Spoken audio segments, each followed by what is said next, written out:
ಇವತ್ತು toilet clean ಮಾಡೋ ಕೆಲಸ ನಿಂದಿತ್ತು ತಾನೆ, ಮತ್ಯಾಕ್ ಮಾಡ್ಲಿಲ್ಲ? ನೆನ್ಪಿರ್ಲಿ, ಇದು ಜೈಲ್ ಜೈಲ್, ಜಿಂದಾಲ್ ಸಾಹೇಬ್ರ ಮನೆ ಅಲ್ಲ. ನೀನು ನಮ್ಗೆ ನಾಯಿ ಇದ್ದಂಗೆ. ನೋಡು, ನಿನ್ನ ಅತ್ತೆ ಮನೆಯವರು ನಿನಗೆ ಬುದ್ಧಿ ಕಲ್ಸೋಕೆ ಅಂತಾನೆ ಇಲ್ಲಿ ಕಳ್ಸಿದ್ದಾರೆ, ಅರ್ಥ ಆಯ್ತಾ? ಈಗ ಶಾಕ್ ಟ್ರೀಟ್ಮೆಂಟ್ಗೆ ರೆಡಿ ಆಗು. ಈ ಶಾಕ್ ಇಂದ ಇವನ್ ಚಳಿ ಬಿಟ್ಟೋಯ್ತು.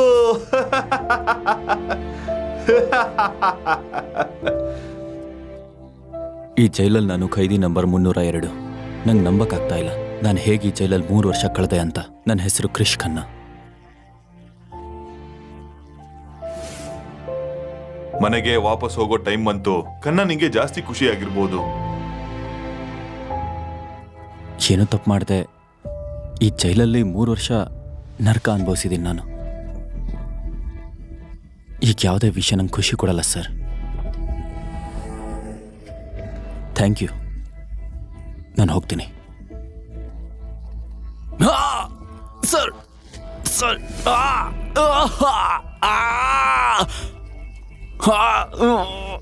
ಸರ್, ಏನಾಗ್ತಿದೆ ನಂಗೆ? ನಿನ್ನ ಶತ್ರುಗಳು ನಿನಗೆ ಅಂತ ಗಿಫ್ಟ್ ಕೊಟ್ಟಿದ್ದಾರೆ. ಅದು ಒಂದು ಡಿವೈಸ್. ಅದರಲ್ಲಿರೋ ಚಿಪ್ ನಿನಗೆ ಸಣ್ಣದಾಗಿ ಶಾಕ್ ಕೊಟ್ಟು ನಿನ್ನ ವಿಲ ವಿಲ ವಿಲ ವಿಲ ಒದ್ದಾಡೋ ಹಾಗೆ ಮಾಡುತ್ತೆ.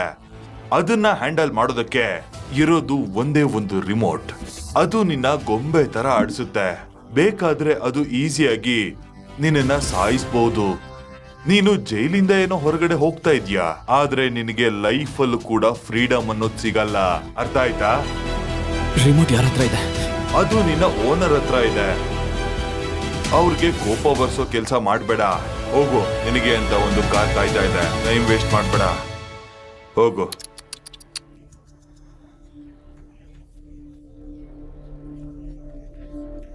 ನಡಿ, ಹೋಗು.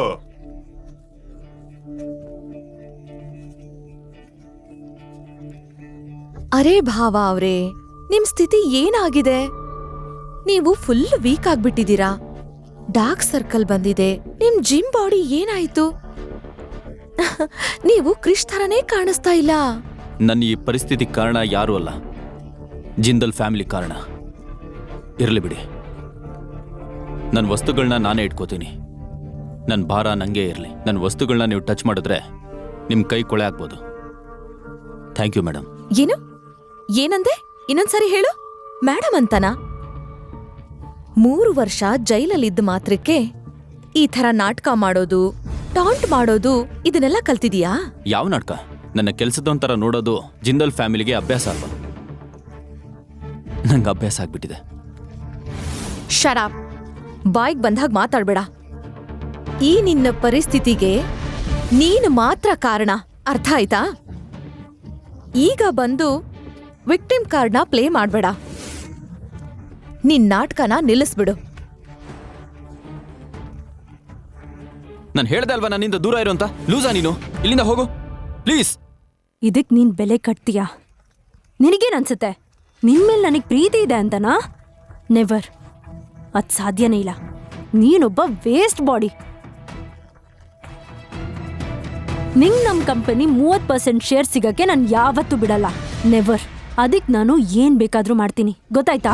ಯಾವ ಹಂತಕ್ ಬೇಕಾದ್ರೂ ಇಳಿತೀನಿ. ಏನ್ ಮಾಡ್ತೀಯ ನೀನು? ನನ್ನ ಆಟ ನೋಡ್ಬೇಕಾ?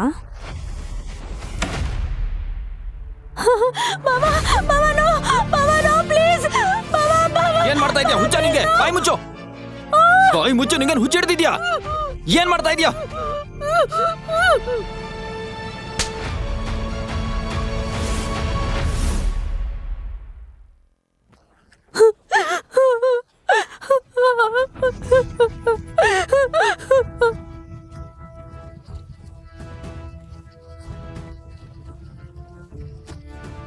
ಅವಳು ಸುಳ್ಳು ಹೇಳ್ತಾ ಇದ್ದಾಳೆ. ನಾನು ನಿಜವಾಗ್ಲೂ ಏನು ಮಾಡಿಲ್ಲ. ಬಾವ ಹೇಳಿದ್ರು ಅವರು ಕೋಟ್ಯಾಧಿಪತಿ ಆಗ್ತಾರಂತ, ಅದಕ್ಕೆ ನಾನು ಅವ್ರ ಜೊತೆ. ಇವಳು ಸುಳ್ಳು ಹೇಳ್ತಾ ಇದ್ದಾಳೆ. ನಾನು ಏನು ಮಾಡಿಲ್ಲ. ನಾನು ನಿಜ ಹೇಳ್ತಾ ಇದ್ದೀನಿ. ಪ್ಲೀಸ್ ನನ್ನ ಮಾತನ್ನ ನಂಬಿ. ನಾನೊಬ್ಬ ಮನೆ ಅಳಿಯನ್ಗೆ ಗೌರವ ಮತ್ತೆ ಅಂತಸ್ತು ಕೊಟ್ಟೆ, ಆದ್ರೆ ನೀನು ನಮ್ಮ ಮನೆ ಮಗಳ ಮೇಲೆ ಕೆಟ್ಟ ದೃಷ್ಟಿ ಇಟ್ಟಿದ್ಯಾ. ನಿನ್ನಂತವನು ಈ ಮನೇಲಿ ಇರಬಾರ್ದು. ಅನುಷ್ಕಾ ನನ್ನೇ ಪ್ಲೀಸ್ ನನ್ನ ಮಾತನ್ನ ನಂಬಿ. ನಾನು ಏನು ಮಾಡಿಲ್ಲ. ಇನ್ನು ಮೇಲಿಂದ ನಿನ್ನ ಬಾಯಿಂದ ನನ್ನ ಹೆಸರನ್ನ ತಗೋಬೇಡ. ನಿನ್ನ ನೋಡೋದಕ್ಕೂ ನನಗೆ ಅಸಹ್ಯ ಆಗ್ತಾ ಇದೆ. ನೀನಿವತ್ತು ಎಲ್ಲ ಲೈನ್ ಕ್ರಾಸ್ ಮಾಡಿದ್ಯಾ ಕ್ರಿಶ್. ನಿಂಗೆ ಬರಬೇಕಾದ 30% ಶೇರ್ಸ್ ಕ್ಯಾನ್ಸಲ್ ಆಗುತ್ತೆ. ನಮ್ಮ ಕಂಪನಿ ನೆಕ್ಸ್ಟ್ ಬೋರ್ಡ್ ಮೀಟಿಂಗಲ್ಲಿ ಡಿಸೈಡ್ ಆಗುತ್ತೆ ನೀನಿನ್ನೂ ಬೋರ್ಡ್ ಮೆಂಬರಾ ಅಲ್ವಾ ಅಂತ. ಅನು, ಜನರ ದೃಷ್ಟಿಲಿ ಇವನು ನಮ್ಮನೆ ಅಳಿಯ. ನಾವ್ ಇವನನ್ನ ಬೋರ್ಡ್ ಮೆಂಬರ್ ಆಗಿ ತೆಗೆದ್ರೆ ಜನ ಏನ್ ಮಾತಾಡ್ತಾರೆ? ನಮ್ಮ ಕಂಪನಿ ಗ್ರೋ ಆಗೋದಕ್ಕೆ ಇವನು ಜಾಸ್ತಿ ಸಹಾಯ ಮಾಡಿದಾನೆ. ಅದಕ್ಕೆ ಇವನಿಗೆ ಒಂದ್ ಚಾನ್ಸ್ ಕೊಡ್ಬೇಕು. ಏನ್ ಚಾನ್ಸ್ ಕೊಡ್ಬೇಕು? ಸಿಂಗಾಪುರಲ್ಲಿ ನಮ್ಮ ಕಂಪನಿ ಓಪನ್ ಆಗ್ತಾ ಇದೆ. 3 ವರ್ಷ ಇವನು ಅಲ್ಲೇ ಕೆಲಸ ಮಾಡ್ಲಿ. ಅಷ್ಟ್ರಲ್ಲಿ ಅವನು ನಮ್ಮ ಕಂಪನಿನ ಪ್ರಾಫಿಟಬಲ್ ಮಾಡಿದ್ರೆ ಇವನ್ನ ಈ ಮನೇಲಿ ಒಬ್ಬ ಅಂತ ಅನ್ಕೊಳ್ಳೋಣ. ಇಲ್ಲ ಅಂದ್ರೆ ನೀನ್ ಇವನಿಗೆ ಡಿವೋರ್ಸ್ ಕೊಟ್ಬಿಡು.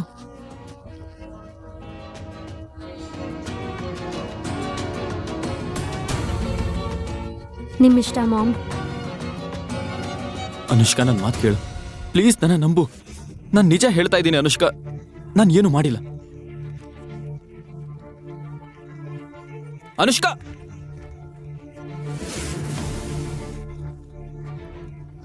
ಇವತ್ ನಮ್ಗೆ ತುಂಬಾ ಇಂಪಾರ್ಟೆಂಟ್ ದಿನ. ನಮ್ ಕಂಪನಿ ಟಾಪ್ 5 ಲಿಸ್ಟ್ ಅಲ್ಲಿದೆ. ಮತ್ತೆ ಅನುಷ್ಕಾ ನಿನ್ನನ್ನ ಲಂಚಿಗ್ ಕರ್ಕೊಂಡ್ ಬಾ ಅಂತ ಹೇಳಿಲ್ಲ ಅಂದಿದ್ರೆ ನಾನ್ ಯಾಕೆ ಇಲ್ಲಿಗ್ ಬರ್ತಾ ಇದ್ದೆ? ಬರ್ಬೇಕು ಅಂದ್ರೆ ಬಂದು ಕಾರಲ್ಲಿ ಕೂತ್ಕೋ. ನನ್ನ ಲಂಚಿಗೆ ಕರ್ಕೊಂಬ ಅಂದ. ಅಷ್ಟೇ ಅನುಕಂಪ ಯಾಕೆ? ನನ್ನ ಅವಮಾನ ಮಾಡೋಕ್ಕೋಸ್ಕರ ನೀವು ಮಾಡ್ತಿರೋ ಹೊಸ ಪ್ಲಾನ್ ಅಲ್ಲ ತಾನೆ? ನಿಜ ಹೇಳಿ, ಏನಾದರೂ ಪ್ಲಾನ್ ಮಾಡ್ಕೊಂಡಿದ್ದೀರಾ? ಬರ್ತೀಯಾ ಅಂದ್ರೆ ಬಂದ್ ಕೂತ್ಕೋ. ನಂಗೆ ಈ ಡಿವೈಸ್ನ ರಿಮೋಟ್ ಸಿಗೋವರೆಗೂ ನಾನು ಇವ್ರನ್ನ ಸಹಿಸ್ಕೊಳ್ಳೇಬೇಕು. ಆಮೇಲೆ ನನ್ನ ದಾರಿನ ನಾನೇ ನೋಡ್ಕೋತೀನಿ.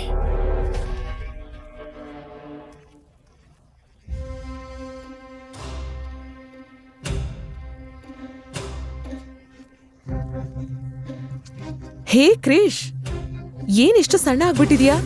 ಹೇಗಿತ್ತು ನಿನ್ ಟ್ರಿಪ್ಪು?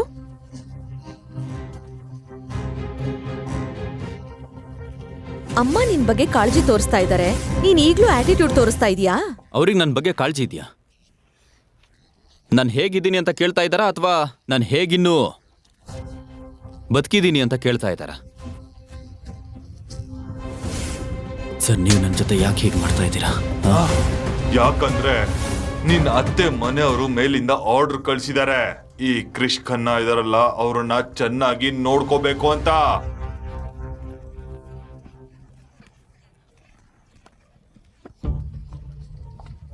ನಾವು ಸುಳ್ಕೇಸ್ ಹಾಕಿ ಇವನ್ನ ಜೈಲಿಗೆ ಕಳ್ಸಿದ್ವಿ ಅಂತ ಇವನಿಗೇನಾದ್ರೂ ಗೊತ್ತಾಯ್ತಾ? ಬಾವಾ, ನೀವೆಂತ ಮಾತಾಡ್ತಿದ್ದೀರಾ? ನಾವ್ ನಿಮ್ಮನೆಯವರೇ ತಾನೆ, ನಾವ್ಯಾಕೆ ನಿಮಗೆ ಕೆಟ್ಟದಾಗ್ಲಿ ಅಂತ ಯೋಚನೆ ಮಾಡ್ತೀವಿ ಹೇಳಿ? ಹೇಳ್ಬೇಕು ಅಂತಂದ್ರೆ ನಾವೆಲ್ಲ 3 ವರ್ಷದಿಂದ ಕಾಯ್ತಾ ಇದ್ದೀವಿ ಇವನ್ ಡೆಡ್ ಬಾಡಿಗೆ. ನೀನು ಸರಿಯಾಗಿ ಹೇಳಿದೆ. ಜೈಲಲ್ಲಿದ್ದು ನಾನು ತುಂಬ ವಿಷಯ ತಿಳ್ಕೊಂಡಿದ್ದೀನಿ, ಯಾವ್ದು ತಪ್ಪು ಮತ್ತೆ ಯಾವ್ದು ಸರಿ ಅಂತ. ಅವತ್ತು ಅನುಷ್ಕಾ ನನಗೆ 30% ಶೇರ್ ಕೊಡ್ತಾಳೆ ಅಂತ ಗೊತ್ತಾದ್ಮೇಲೆ ತಾನೆ ನಾನು ಜೈಲಿಗೆ ಹೋಗೋ ಹಾಗಾಗಿದ್ದು. ನಾನು ಹೇಳಿದ ಸರಿನೇ ಅಲ್ವಾ? ನೀವೆಲ್ಲ ಏನು ಅನ್ಕೊಂಡಿದ್ರಿ? ಈ ಸತ್ಯ ನನಗೆ ಗೊತ್ತಾಗಲ್ಲ ಅಂತನಾ? ಸಾಕು, ಬಾಯಿ ಮುಚ್ಚು. ನಾವು ನಿನಗಿಂತ ವಯಸ್ಸಲ್ಲಿ ದೊಡ್ಡವರು ಅಂದ್ರೂ ಕೂಡ ಹೇಗ್ ಮಾತಾಡ್ತಿದ್ಯಾ? ಬರೀ ವಯಸ್ಸಲ್ಲಿ ಮಾತ್ರ ದೊಡ್ಡವರಾದ್ರೆ ಸಾಕಾಗಲ್ಲ ಮಾವ, ಒಳ್ಳೆ ಬುದ್ಧಿ ಇರಬೇಕು. ಹಾಗೆ ನಿಮ್ಗೆಲ್ರಿಗೂ ನಾನಂದ್ರೆ ಭಯ ಶುರು ಆಯ್ತು. ಅದಕ್ಕೆ ನೀವು ನನ್ನ ಈ ಮನೆಯಿಂದ ಓಡಿಸೋದಕ್ಕೆ ಶುರು ಮಾಡಿದ್ರಿ. ಅದಕ್ಕೆ ನೀವೆಲ್ಲರೂ ಸೇರಿ ನನ್ನ ಜೈಲಿಗೆ ಕಳಿಸಿದ್ರಿ. ಇದೇ ನಿಜ ತಾನೆ?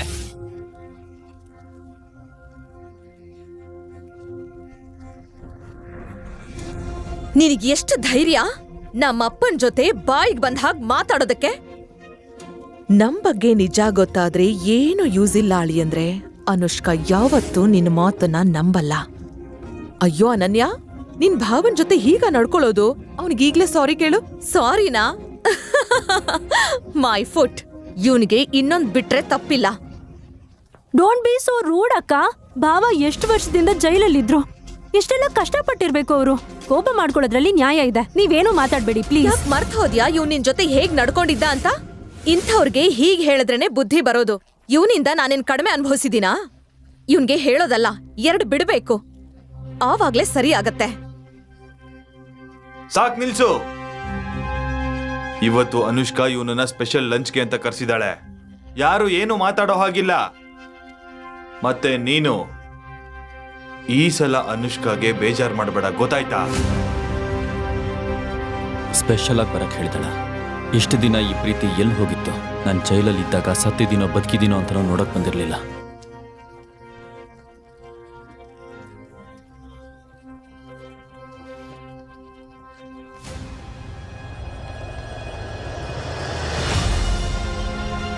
ಅದೇನಿಲ್ಲ ಬಾಬಾ, ಮನೆಯಲ್ಲಿ ಜಾಸ್ತಿ ನೆಗೆಟಿವಿಟಿ ತುಂಬಿಕೊಂಡಿದೆ, ಅದಕ್ಕೆ ಸ್ಯಾನಿಟೈಸರ್ ಹಾಕಿ ಓಡಿಸ್ತಾ ಇದ್ದೀನಿ.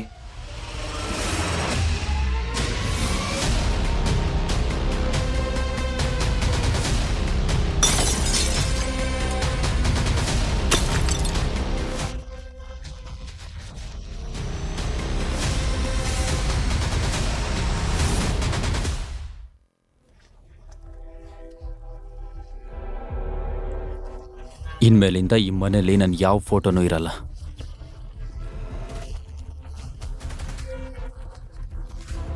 ಎಲ್ರೂ ರೆಡಿನಾ?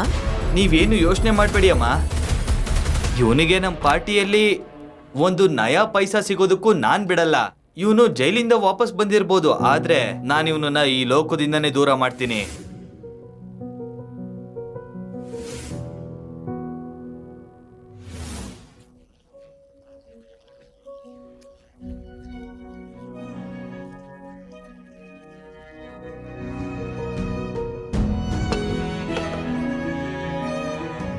ಕೆಲವು ನೆನಪುಗಳನ್ನ ನಾವು ಮರೆತ್ರೂ ಅದು ನಮ್ಮಿಂದ ದೂರ ಆಗಲ್ಲ. 3 ವರ್ಷ ಆದರೂ ಈ ರೂಮ್ ಇನ್ನೂ ಹಾಗೇ ಇದೆ. ಇಷ್ಟೆಲ್ಲ ಆದರೂ ನಂಗೆ ನಿನ್ನ ಮೇಲೆ ಪ್ರೀತಿ ಇನ್ನೂ ಹಾಗೇ ಇದೆ ಅನುಷ್ಕಾ.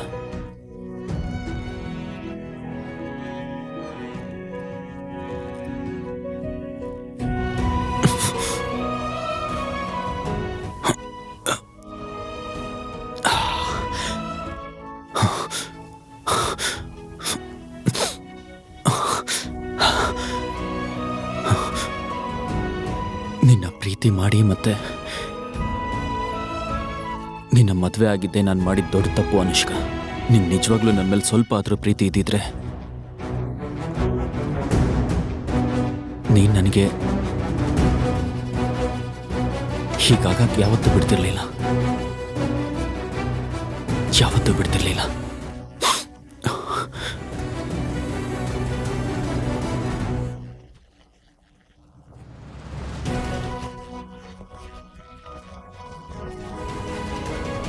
ನಾವು ಫಸ್ಟ್ ಮೀಟ್ ಆದ ಆ ಬಟ್ಟೆಗಳನ್ನ ಕೂಡ ನೀನು ಎಷ್ಟು ಜೋಪಾನವಾಗಿಟ್ಟಿದ್ಯಾ. ಆದರೆ ನನ್ನ ಮಾತ್ರ ನಿನ್ನ ಜೀವನದಿಂದ ಹೊರಗಿಟ್ಬಿಟ್ಟಿದ್ಯಾ ಅನುಷ್ಕಾ. ಇದಕ್ಕೆಲ್ಲ ನೀನು ಉತ್ತರ ಕೊಡಲೇಬೇಕು ಅನುಷ್ಕಾ, ಉತ್ತರ ಕೊಡಲೇಬೇಕು.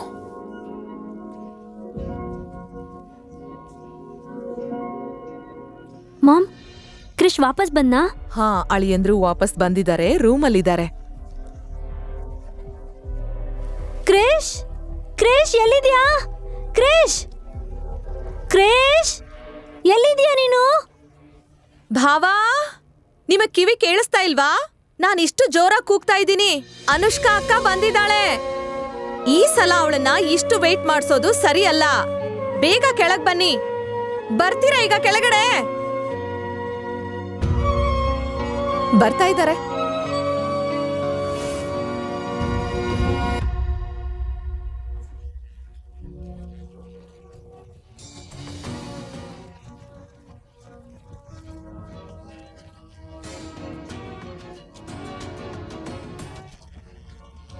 ಹಲೋ ಅನುಷ್ಕಾ ಮೇಡಮ್, ಹೇಗಿದ್ದೀರಾ? ಅನುಷ್ಕಾ ಮೇಡಮ್, ನಾವ್ಯಾವಾಗ ಇಷ್ಟು ಫಾರ್ಮಲ್ ಆಗಿ ಮಾತಾಡೋಕೆ ಶುರು ಮಾಡಿದ್ವಿ ಕ್ರಿಶ್? ಇದಕ್ಕೆಲ್ಲ ಕಾರಣ ನೀವೇ ಅಲ್ವಾ? ಮತ್ತೆ ನಾವಿಬ್ರು ಈಗ ಬೇರೆ ಆಗಿದ್ದೀವಿ ಅಲ್ವಾ?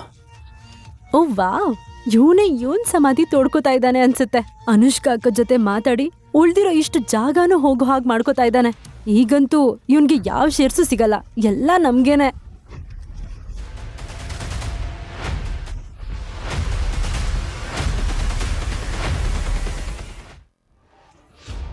ಅನುಷ್ಕಾ ಅಕ್ಕನ್ ಜೊತೆ ಹೀಗ್ ಮಾತಾಡ್ತೀಯ ಅಂದ್ರೆ ನಿನಗೆ ಎಷ್ಟು ದುರಹಂಕಾರ ಇರ್ಬೇಕು?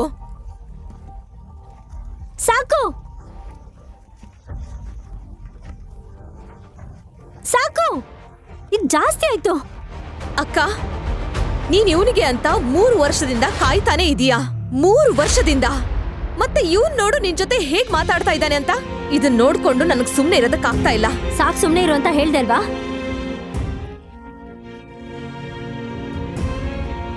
ನನ್ನ ಕಥೆ ಏನಾಗುತ್ತೆ ಅಂತ ತಿಳ್ಕೋಬೇಕಾ? ಹಾಗಾದ್ರೆ ಈಗಲೇ ಪಾಕೆಟ್ FM ಅಪ್ಲಿಕೇಶನ್ನ ಡೌನ್ಲೋಡ್ ಮಾಡಿ. ಹಾಗೂ ಈ ರೀತಿಯ ಇನ್ನಷ್ಟು ಕಥೆಗಳನ್ನು ಕೇಳಿ. ಆ್ಯಪ್ ಡೌನ್ಲೋಡ್ ಮಾಡ್ಕೊಳ್ಳೋದಕ್ಕೆ ಲಿಂಕನ್ನು ಡಿಸ್ಕ್ರಿಪ್ಷನಲ್ಲಿ ನೀಡಲಾಗಿದೆ.